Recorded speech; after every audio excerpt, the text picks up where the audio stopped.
আজকে আমি গেলাম শুভশ্রী অ্যান্ড বং মিডিয়ার সাথে দেখা করতে। তো হ্যালো এভরিওয়ান, আজকে শুভশ্রী অ্যান্ড বং মিডিয়া আসছিল সেবক রোডে মাখনভোগের অপোজিটে এমপিজে জুয়েলার্সের আউটলেটে ভিজিট করতে। ওখানে অনেকক্ষণ ওয়েট করার পর চলে আসলো আমাদের সবার ফেভারিট উজ্জ্বলদা, মানে বং মিডিয়া। উজ্জ্বলদার সাথে ফটো তোলার পর চলে আসলো আমাদের আজকের main guest, the lady superstar Subhashree Ganguly.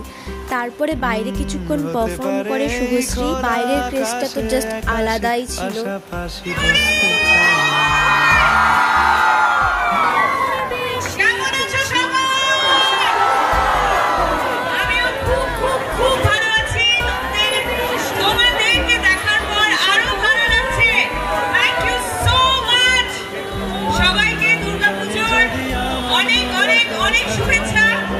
শুভশ্রীর সাথে অনেকগুলো পিকচার ক্লিক করে আমরা চলে আসলাম বাড়ি। And that's it for today, bye bye.